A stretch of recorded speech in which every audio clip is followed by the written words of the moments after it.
So recently I've been having some trouble with like my threads snapping while I'm sewing. So I took a look inside my sewing machine just to kind of see if I could tell what was going on in between this part where the thread is taking over the looper down to the needle.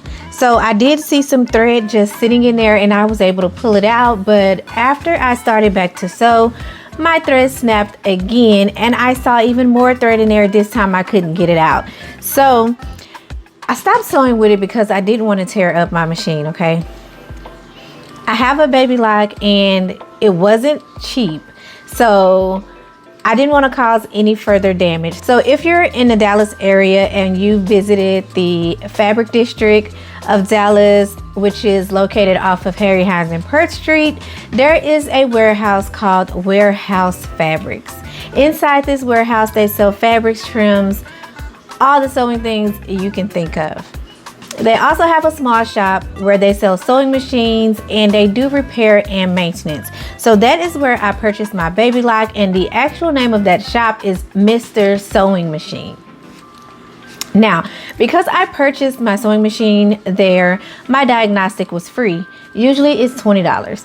So he quickly opened it up and he saw all the thread that was in there. Y'all, it was so much thread, and I wish I had gotten it on tape, but I didn't think about it at the time. But there was so much thread, like he was surprised my machine was still working, and so was I. By the grace of God, okay, I am thankful that my machine is still functioning.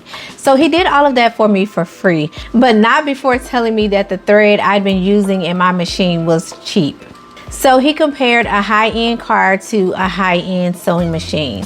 When you have a high-end car, you use better parts, better oil, better everything to ensure that you keep your car running as smoothly as possible. You get the maintenance done regularly. Same thing with your higher-end sewing machines. You want to use better quality of thread. You want to get your maintenance done so that it continues to work at its optimal best for you. So not only did he tell me that the Coats and Clark's thread was not the best to be using, which most of us purchased Coats and Clark thread, so no shade to anyone because I was also using this thread. So he recommended 5 brands of thread: Cooterman, Aerofield, Madeira, Dual Duty, Coats, not Coats and Clark, and Maxi Lock, which is what I purchased. So I did go through my stash and I got rid of everything that was not those brands.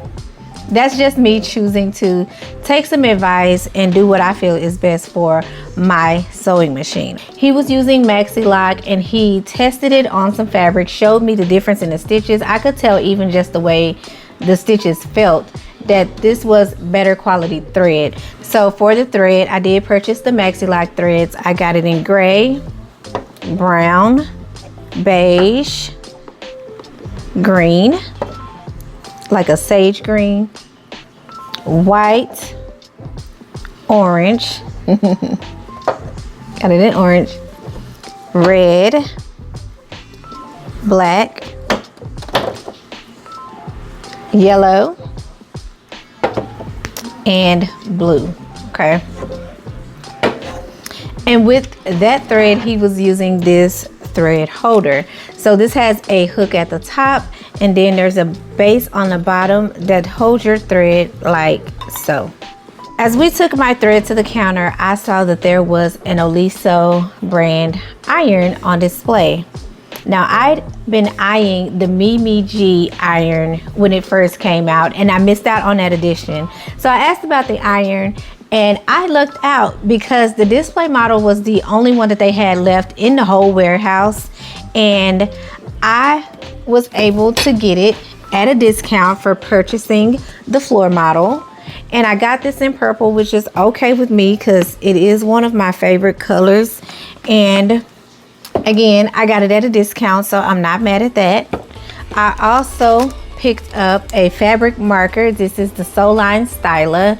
It is that light blue marking ink, but I do like this because it has like a perfect point on it where you can be very precise and get some very straight and neat lines. Also, while at that register, y'all, I saw the cutest little bobbin holders. Okay, this is silicone, kind of rubber. and it has an octagonal shape to it, and this way it just grips your bobbins very well so that they don't fall out. I have this here that I've been using to hold my bobbins, but I cannot tell you how many times I have dropped this and like my bobbins went everywhere. There's no locking mechanism. It's literally just a hinge and a flap. So with this, I did already fill one of them. I bought two. It holds 10 bobbins, and it is so easy to use. You just pop your bobbins in, and as I mentioned, the shape of this bobbin boat, which is what it's called, I'm just now seeing that here, it's a bobbin boat. It like holds your bobbins perfectly. Just pop right in, and there you have it. And because I do like Gutermann thread, I did make a trip to Michael's and I picked up a 26 pack of the Gutermann thread just so I could kind of replenish my stash. 26 in a pack, and for the price, it's a really good deal. Less than $2 a spool. So at Hobby Lobby, I did pick up a pack of tracing paper. I picked this up for like tracing off my darts and other markings. I want to start using this more because I find it I think it would be a little easier than trying to use my pens. And I think it would be a little bit more accurate if I had the tracing paper to just trace one time and be done. So I'm thinking it's going to be faster. We're gonna see. I haven't used tracing paper in a while, and it comes with your standard colors. I have the blue, green, red, white, and yellow. I also picked up 3.5 yards of black, I think it's like jersey spandex rayon. I think I mentioned before that I need more black fabric in my stash. I did recently receive some faux cashmere that I like, but I also just needed like some regular black knit fabric, so I did pick up this. And it does have a good amount of stretch both ways. And that was all for my Hobby Lobby trip. And then another hidden gem in the Dallas area that I'm not sure if a lot of people know about is a store called Pan African Connection. It specializes in things of African culture. They have merchandise from HBCUs. You can find art. You can find chairs, fabric, waist beads, all of that. So I did originally go there for my waist beads. I picked up, I believe, 3 from there. I had to cut the ones I had to cut them off before I had my procedure back in November. And I went ahead and got my waist beads because y'all, I was missing them. And they are so great for accountability with weight loss and weight gain. So I just really couldn't wait to get them, and I'm glad I have them now.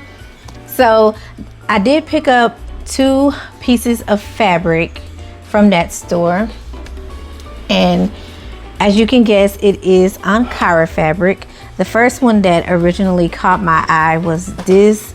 I don't know what the name of any of it is because it is not on anything, but these colors are so super vibrant. I hope they are coming across well on camera because I love this fabric and this print, and I think this would look nice however you chose to wear this design, and maybe you could mix it, wear it vertically and horizontally. But I love this fabric, love it. I have never seen that anywhere.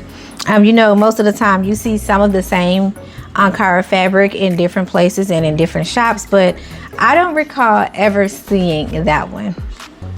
And the second piece of fabric that I purchased is this one, and if you can't guess why I picked up this fabric, it's because of these little designs. It has a 3D look, and it looks like it's shining and glistening off the fabric. The colors are vibrant, and it is just really pretty. I cannot wait to make some items with these fabrics. That first one I got 3 yards of, and I believe that second one I got 4 yards of, but I am super excited to dive into those things.